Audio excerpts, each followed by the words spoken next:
বিসমিল্লাহির রহমানির রহিম। সম্মানিত বিনিয়োগকারী ভাই ও বোনেরা, আসসালামু আলাইকুম। শুভ অপরাহ্ন।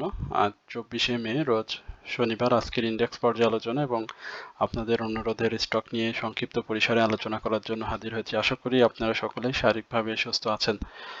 প্রথমবারের মতো যারা আমাকে শুনছেন তাদেরকে বিনীতভাবে অনুরোধ করব আপনারা অবশ্যই আমার চ্যানেলটি সাবস্ক্রাইব করবেন। একই সঙ্গে আপনাদের যদি কোনো অনুরোধের স্টক থাকে সেটি অবশ্যই কমেন্টসে লিখে আমাকে জানাবেন। আমি অবশ্যই আপনাদের অনুরোধের স্টক নিয়ে কথা বলবো। এছাড়াও যারা প্রতিনিয়ত আমাকে শোনেন তাদেরকেও আন্তরিক ধন্যবাদ, এবং আপনাদের যদি কোনো অনুরোধের স্টক থাকে সেটি অবশ্যই আপনারা কমেন্টসে লিখে আমাকে জানাবেন। আজকের ইন্ডেক্সের আলোচনার শুরুতেই আমরা যে বিষয়টি দেখতে পেয়েছি যে গতকালকে বা বৃহস্পতিবারে যে ব্যাংকিং সেক্টরের যে স্টকগুলো মানে স্পট ডেট বা আপনার লেনদেন বন্ধ ছিল, সেই ব্যাংকিং সেক্টরের বেশ কিছু স্টক কিন্তু আজকে লেনদেনে ফিরেছে, এবং সেই স্টকগুলো কিন্তু তাদের যে প্রাইস সেটি কিন্তু ধরে রাখতে পারেনি এবং সরাসরি ডাউন ট্রেন্ডে যাওয়ার কারণে একই সঙ্গে মার্কেটের যে ঈদকে সামনে রেখে মার্কেটে যে টাকা বের করার একটা প্রবণতা, সবকিছু মিলিয়ে আজকে মার্কেটে বেশ ভালো সেল প্রেসার ছিল, এবং সেল প্রেসারের কারণে মার্কেটের 38-39 পয়েন্টের মতো মার্কেট নেগেটিভ হয়েছে। সব থেকে বড় ব্যাপার সেটি হচ্ছে মার্কেট কিন্তু তার যে 4770 যে সাপোর্ট, সেই সাপোর্টটি ভেঙে ফেলেছে, এবং এই সাপোর্ট ভেঙে মার্কেট কিন্তু এখন 4746-এ অবস্থান করছে। এটি মার্কেটের জন্য কোনো শুভ লক্ষণ নয়। মার্কেটের টার্নওভার সেটি খুব বেশি বৃদ্ধি পায়নি, গত দিনের তুলনায় মাত্র 25 কোটি টাকা লেনদেন বৃদ্ধি পেয়েছে আমরা দেখতে পাচ্ছি। গত দিনের যে লেনদেন ছিল 253 কোটি টাকা, সেটি বৃদ্ধি পেয়ে আজকে 278 কোটি টাকা হয়েছে। মার্কেটের আপ ট্রেন্ড স্টক উল্লেখ করার মতো কিছুই না, মাত্র 73টি স্টক আপ ট্রেন্ডে ছিল, ডাউন ট্রেন্ডে ছিল 272টি, এবং 52টি স্টক আনচেঞ্জ অবস্থাতে ছিল। আমরা টপ 10 যে লিস্টটি রয়েছে সেখানে যদি দেখি, সেখানে আমরা আমাদের গ্রুপের এবং আপনাদের অনুরোধের বেশ কয়েকটি স্টক প্রাইস অ্যাকশনে ফিরেছে এবং ভালো প্রাইস অ্যাকশন করছে। তার মধ্যে অন্যতম আমরা এসপি সিরামিককে দেখতে পাচ্ছি। এটি আমাদের নিয়মিত আলোচনার একটি স্টক ছিল। এস আলম কোল্ড স্টোরেজ, এই স্টকটিও ছিল। এছাড়াও মিডল্যান্ড ব্যাংক এবং বিপিএমএল, এই স্টকগুলো আমরা আপনাদের অনুরোধের স্টক, যেটি আপনারা সবসময় আমাকে অনুরোধ করেন আলোচনা করার জন্য, হোয়াটসঅ্যাপে করেন, গ্রুপে করেন বা কমেন্ট সেকশনে করেন। তো এই স্টকগুলো প্রাইস অ্যাকশন করেছে। তাছাড়া উল্লেখ করার মতো আমরা তেমন কোনো স্টককে এই টপ 10-এর যে কেনার লিস্ট সেখানে কিন্তু দেখতে পাচ্ছি না। আমরা যদি একটু সেক্টর বাই কেনার আপনাদেরকে একটু দেখাই তাহলে আপনারা বুঝতে পারবেন। এখানে দেখতে পাচ্ছেন ব্যাংকিং সেক্টরে 14টি স্টক আপ ট্রেন্ডে ছিল, যে কথাটি আলোচনা শুরুতেই বললাম, আর ডাউন ট্রেন্ডে ছিল 13টি, ইকুয়াল ছিল 9টি। টেক্সটাইল সেক্টরে একটা হিউজ ডাউন ট্রেন্ড, মাত্র 10টি স্টক আপ ট্রেন্ডে, 73টি ডাউন ট্রেন্ড, ইকুয়াল 11টি। এছাড়াও ইঞ্জিনিয়ারিং সেক্টরের 8টি স্টক আপ ট্রেন্ডে ছিল, ডাউন ট্রেন্ডে ছিল 28টি। ফুড অ্যান্ড লাইট সেক্টরের 6টি, ডাউন ট্রেন্ড 13টি। ফার্মাসিউটিক্যালস অ্যান্ড কেমিক্যাল সেক্টরের মাত্র 5টি স্টক আপ ট্রেন্ডে ছিল, ডাউন ট্রেন্ড ছিল 25টি। এই হচ্ছে মার্কেটের সার্বিক পরিস্থিতি। আমরা এই পরিস্থিতিতে আপনাদের সাথে সরাসরি চার্টে চলে যাচ্ছি। চার্টের কি অবস্থা সেটি আপনাদের সাথে সংক্ষিপ্ত পরিসরে আলোচনা করে আপনাদের অনুরোধের যে স্টকগুলো রয়েছে সেইগুলো নিয়ে সংক্ষিপ্ত পরিসরে আলোচনা করব। মার্কেটের যে অবস্থা সেটা দেখতে পাচ্ছেন, এখানে বেয়ারিশ ক্যান্ডেলের ডাউন ট্রেন্ড এবং 4770-এর যে সাপোর্ট, সেই সাপোর্টটি আজকে ভেঙে মার্কেটের যে অবস্থা 4746, এখান থেকে যদি আমরা মার্কেটের নিকটবর্তী একটা শক্ত সাপোর্ট হিসাবে যদি ধরি, আমরা মার্কেটের যে অবস্থা, আরএসআই বলেন, হিস্টোগ্রামের বার বলেন, এমএসিডি বলেন, মুভিং অ্যাভারেজ বলেন, সবকিছু মিলিয়ে মার্কেটের যে পরিস্থিতি সেটি একেবারে সুখকর তো নাই, এবং খুবই খারাপ পরিস্থিতিতে রয়েছে। এখানে মার্কেটের আমরা পরবর্তী যে সাপোর্ট, একটি নিকটবর্তী সাপোর্ট যেটি রয়েছে সেটি হচ্ছে 4686, সেটি আমরা 2020 সালে দেখেছিলাম করোনার সময়, এবং করোনার সময় এই 4686 থেকে শুরু করে 4545 এই লেভেলে আমরা মার্কেটকে অবস্থান করতে দেখেছিলাম, এবং এর নিচেও কিন্তু মার্কেটের গতিবিধি ইন্ডেক্সের ছিল। তো মার্কেট যেহেতু ঈদকে কেন্দ্র করে যে একটা সেল প্রেসার, সেই সেল প্রেসারটি কাটিয়ে মার্কেট দ্রুত তার যে মুভমেন্ট, সেই মুভমেন্টে ফিরে আসবে এটি আমরা প্রত্যাশা করি। যেহেতু ঈদ খুব সন্নিকটে এবং রবি, সোম, মঙ্গল এই ৩ দিন মার্কেটে একটা ভালো সেল প্রেশার থাকবে। যারা কোরবানির গরু কিনবেন বা বিভিন্ন কেনাকাটায় ব্যস্ত থাকবেন তারা আসলে এখান থেকে সেল করে হয়তো কিছু ক্যাশ করবেন এবং এই ক্যাশ করার কারণে মার্কেটে সেল প্রেশার থাকবে। তবে প্রত্যাশা করি মার্কেট আগামী দিনগুলোতে এই সেল প্রেশার পরবর্তী সময় মার্কেট অবশ্যই একটা ভালো জায়গায় যাবে এবং সেখানে হয়তো আমরা সাধারণ বিনিয়োগকারীরা যে আশার করে রেখেছি এবং আশা করছি সেই আশার জায়গাটা দেখতে পাবো। এরপরে আমার আজকের নিউজ ছিল যে বর্তমান সময়ে আসলে কি কি স্টক বাই করা যেতে পারে সেই স্টক সম্পর্কে আপনারা জানতে চেয়েছেন, যেটাই আপনাদের অনুরোধের স্টক ছিল ঈদকে সামনে রেখে। তো আমরা প্রথমে যে স্টকটি নিয়ে আপনার সাথে কথা বলবো সেটি হচ্ছে ইস্টার্ন হাউজিং লিমিটেড, ইএইচএল। এই স্টকটির থার্ড কোয়ার্টার ইপিএসটা খুবই ভালো এসেছে। ন্যাব যথেষ্ট পরিমাণে ভালো, পি রেশিও ৮.৭৪ এবং ইপিএসটাও খুব চমৎকার আমরা দেখেছি। এই স্টকটি আপনারা জানেন যে 52 সপ্তাহের হাই হচ্ছে 87 টাকা 60 পয়সা, বাট এর পূর্বেও আমরা কিন্তু এই স্টকটি অনেক ভালো প্রাইস অ্যাকশনে দেখেছি। আজকে স্টকটির 1 টাকা 10 পয়সার মতো প্রাইস ডাউন ট্রেন্ডে গিয়েছে। ইপিএস আসার পরেও মার্কেট পরিস্থিতির কারণে স্টকটি কিন্তু প্রাইস অ্যাকশনে ফিরতে পারছে না। তো আমি যেটি এখন পর্যন্ত মনে করছি যে স্টকটি 73 টাকার উপরে একটি ক্লোজ এবং 76 টাকাকে যদি সাকসেসফুলি ব্রেকআউট করতে পারে তাহলে কিন্তু 80 থেকে 84 এই লেভেলে আমরা স্টকটিকে দেখতে পাবো। স্টকটিতে এই মুহূর্তে এখন পর্যন্ত মুভিং এভারেজ অনুযায়ী সেল সিগন্যাল থাকলেও হিস্টোগ্রামের বার এমএসিডি এবং হিস্টোগ্রামের বার অনুযায়ী শেয়ারটি থেকে এখন পর্যন্ত বাই সিগন্যাল রয়েছে। স্টকটি এখনো এন্ট্রি নেওয়া যায়। স্টকটিতে বায়ার রয়েছে, তবে বায়ারের খুব কম। এখানে বায়ার আধিপত্য থাকতে হবে, একই সঙ্গে মার্কেটের ইন্ডেক্সের যে পজিটিভ রুল সেটি প্লে হলে আশা করা যায় যে স্টকটি অবশ্যই 73 এবং 76 এই বাধা দুটো ব্রেকআউট করতে পারলে 82 থেকে 84 এই জায়গাতে স্টকটি অবস্থান করবে। এবং ডাউন ট্রেন্ডের ক্ষেত্রে আমরা এখানে সাপোর্ট যে জোনটি হিসাবে ধরে নিচ্ছি সেটি হচ্ছে 68 টাকা 20 পয়সা। এই জায়গাতে স্টকটির একটা ভালো সাপোর্ট জোন। এই সাপোর্ট জোনকে আশা করি এই সেল রেসপেক্ট করবে এবং এখান থেকে এই শেয়ারটি আবারও প্রাইস অ্যাকশনে ফিরে যাবে। তো যারা এন্ট্রি নিতে চাচ্ছেন তারা 68 টাকা 20 পয়সা এই লেভেলে আসলে স্টকটি এন্ট্রি নেবেন এবং প্রফিট টেকিং জোন 73 থেকে 76 এই জায়গাটা, এবং এটিকে সাকসেসফুলি ব্রেকআউট করতে পারলে আমরা 82 84 এই জায়গায় পাবো। এরপরে অলিম্পিক, এই স্টকটি নিয়ে আপনারা জানতে চাচ্ছেন অলিম্পিকের বিষয়। অলিম্পিক আমাদের রেগুলার স্টকের আলোচনার একটি স্টক। আমরা অলিম্পিক নিয়ে প্রায়ই আপনাদের সাথে আলোচনা করি। আমরা অলিম্পিকের যে বর্তমান পরিস্থিতি সেটি দেখতে পাচ্ছেন যে স্টকটি রিসেন্টলি লো করেছে 141 টাকা 40 পয়সা। এখানে বেশ ডাউন ট্রেন্ড আমরা স্টকটিকে দেখতে পাচ্ছি, বাট অলিম্পিক আপনারা জানেন যে বেশ ফান্ডামেন্টালি এবং স্ট্রং একটি স্টক এই ক্যাটাগরির। ফুড অ্যান্ড অ্যালাইড সেক্টরে স্টকটিতে খুব বেশি পাবলিক হোল্ডিং নেই, মাত্র 2-2.5 কোটির মতো শেয়ার রয়েছে এবং ফরেন ইনভেস্টররাও রয়েছে প্রায় 7 কোটির মতো শেয়ার। স্টকটি থার্ড কোয়ার্টার ইপিএস ভালো এসেছে, ন্যাব বলেন, পি রেশিও বলেন, ক্যাশ ডিভিডেন্ড হিস্ট্রি বলেন, সবকিছু মিলিয়ে ভালো। তো এর আগেও স্টকটি 116 টাকা ইয়ারলি লো করে কিন্তু শেয়ারটি ঘুরে গিয়েছিল এবং ভালো প্রাইস অ্যাকশন করেছে। এখানে 141 টাকার যে লোটি শেয়ার গত আমরা দেখেছিলাম 19শে মে ক্রিয়েট করেছিল, বাট তারপরেও কিন্তু স্টকটি মুভমেন্টে রয়েছে এবং ছোট ছোট মুভমেন্ট রয়েছে। 141 টাকার এই সাপোর্টটা খুব ইম্পর্টেন্ট। এটি যদি ভেঙে ফেলে তাহলে হয়তো 135 থেকে 138 এই জায়গাতে এসে হয়তো সে সাপোর্ট খুঁজবে।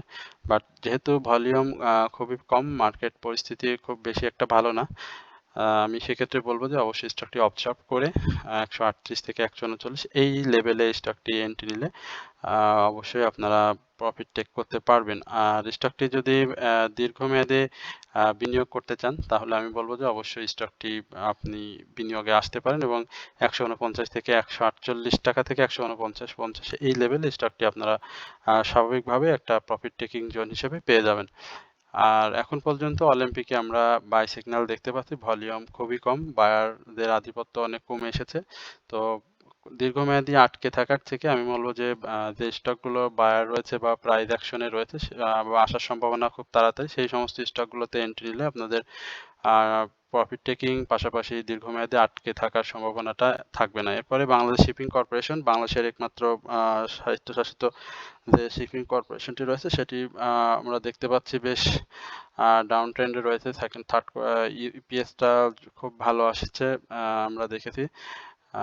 ক্যাশ ডিভিডেন্ড হিস্ট্রি ভালো, পি রেশিও সবই ভালো, বাট মার্কেট ইন্ডেক্সের যে ডাউন ট্রেন্ড সেই ডাউন ট্রেন্ডের সাথে আসলে কোনো স্টক এই মুহূর্তে তাল মেলাতে পারছে না, প্রাইস অ্যাকশনে ফিরতে পারছে না। স্টকটি আজকে ভলিউমটা হয়েছে, ভলিউমটা ধরে রেখেছে। আমরা 21শে মে ভালো একটা ভলিউম দেখেছিলাম, 11 লক্ষর মতো ভলিউম, বাট গত দুদিন বৃহস্পতিবার এবং আজকে কিন্তু শেয়ারটির ভলিউম কমে এসেছে। এখানে এই যে 87 থেকে 84 এই জায়গাটা স্টকটির একটা ভালো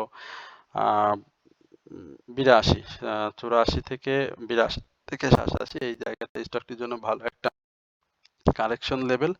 এই কারেকশন লেভেলটা বা অ্যাকুমুলেশন জোন যদি বলি সেটিও ভুল হবে না। এখান থেকে স্টকটি বারবারই ঘুরে গিয়েছে, প্রাইস অ্যাকশন করেছে। এখান থেকে যদি স্টকটি ঘুরে যায় তাহলে অবশ্যই ভালো করবে, তবে 82 টাকা সাপোর্ট যদি ভেঙে ফেলে তাহলে 79 থেকে 80 এই জায়গাতে কিন্তু স্টকটি চলে আসবে। স্টকটির শক্ত সেল সিগন্যাল আমরা দেখতে পাচ্ছি। সুতরাং যারা এন্ট্রি নেবেন আমি মনে করি আরও পরে এন্ট্রির জন্য আপনারা সুযোগ পাবেন। সেক্ষেত্রে 84 টাকা থেকে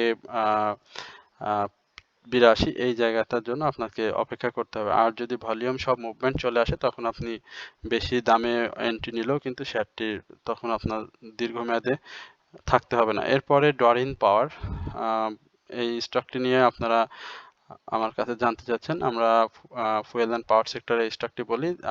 ডরিন পাওয়ারের এখানে আমরা থার্ড কোয়ার্টার ইপিএসটা খুব চমৎকার এসেছে, ক্যাশ ডিভিডেন্ড হিস্ট্রি ভালো, পাবলিক হোল্ডিং 2.5 কোটির মতো শেয়ার রয়েছে, খুব বেশি না, পি রেশিও অনেক সেফটি।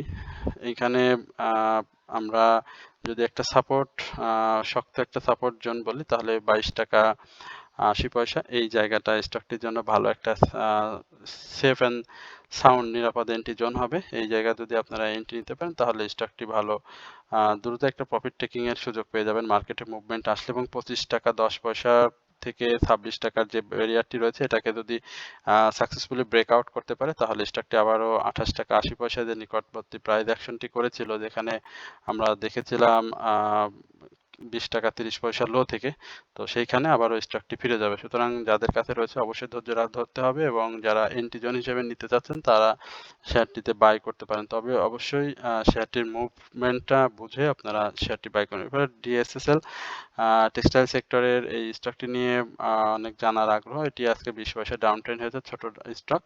এর আগে 52 সপ্তাহের হাই ছিল 13 টাকা 20 পয়সা, 6 টাকা 70 পয়সা থেকে স্টকটি ভালো মুভমেন্টে ছিল। এখানে স্টকটি আবারও ডাউন ট্রেন্ডে আসার একটা পসিবিলিটি ক্রিয়েট করেছে।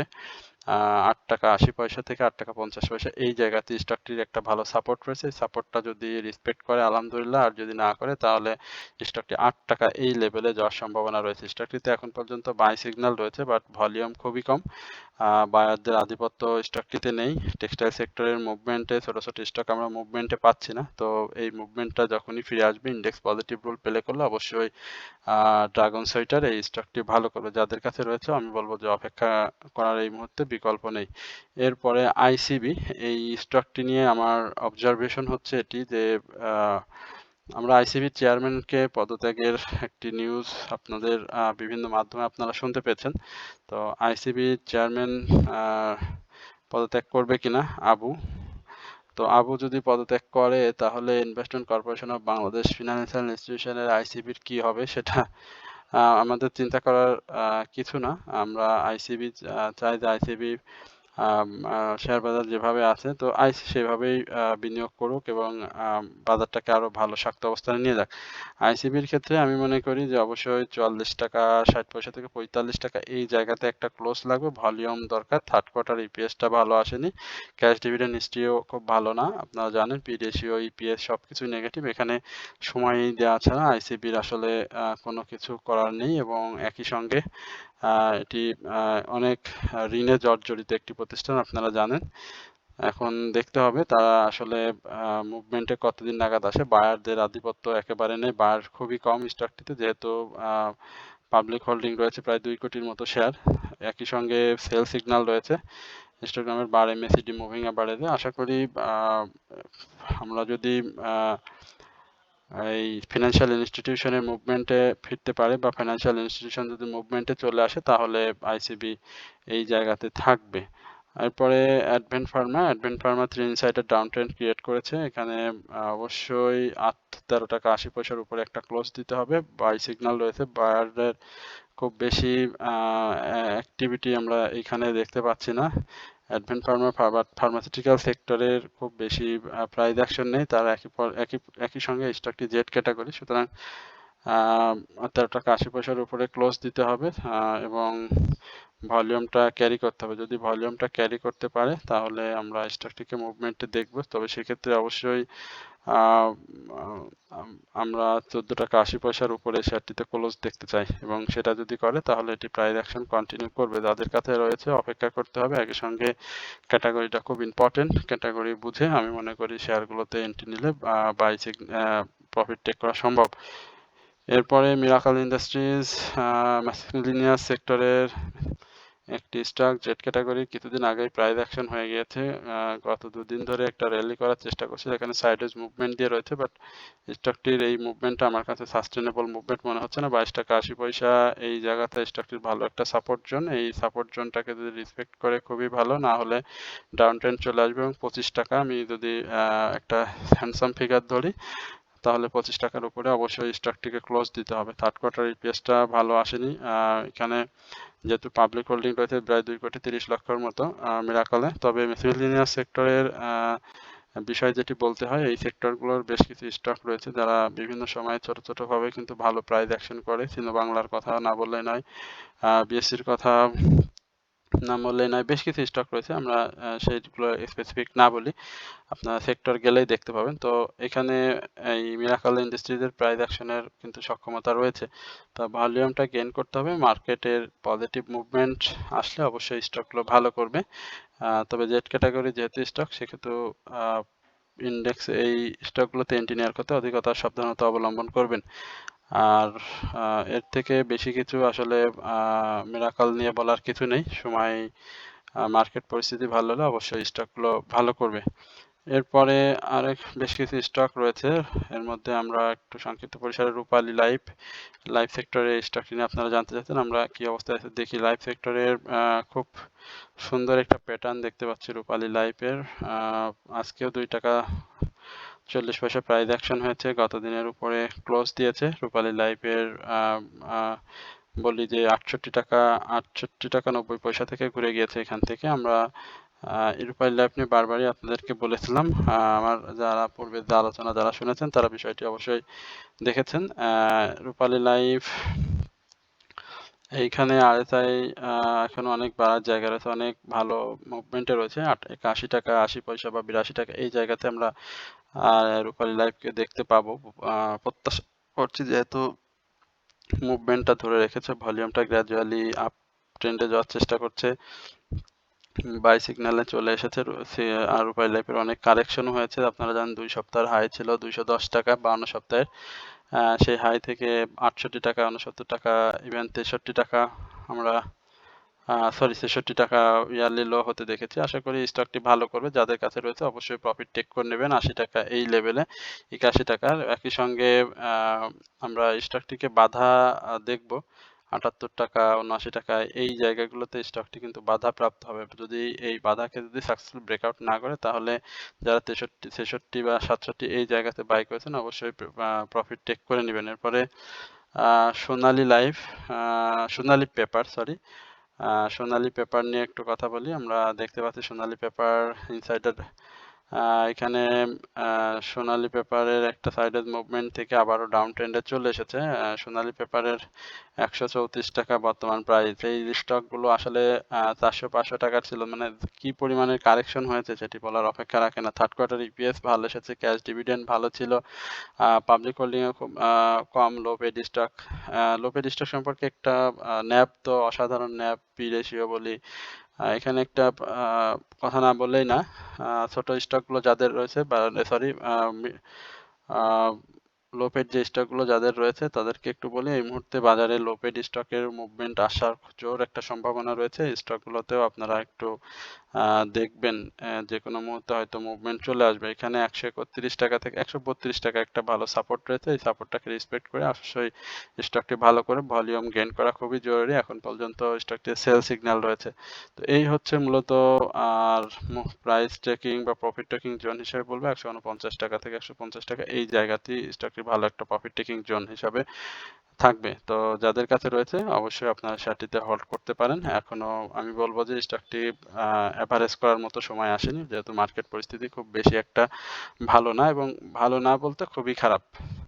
তো এই হচ্ছে আজকে আপনাদের অনুরোধের স্টক এবং আমার সংক্ষিপ্ত পরিসরে আলোচনা। আশা করি আপনারা সকলেই ধৈর্য সহকারে আলোচনাটি শুনেছেন, এবং বিশেষভাবে আপনাদেরকে অনুরোধ করব অবশ্যই আমার চ্যানেলটি সাবস্ক্রাইব করবেন, কমেন্টস করবেন, এবং আপনাদের অনুরোধের স্টক থাকলে অবশ্যই আমার ব্যক্তিগত হোয়াটসঅ্যাপ কিংবা আমার চ্যানেলে অবশ্যই আপনারা কমেন্টস করে জানাবেন। আমি অবশ্যই আপনাদের অনুরোধের স্টক নিয়ে আলোচনা করব। সকলে ভালো থাকবেন, সুস্থ থাকবেন, এই প্রত্যাশায় আজকের আলোচনা এখানে শেষ করছি। আসসালামু আলাইকুম ওয়া রাহমাতুল্লাহি ওয়া বারাকাতুহু।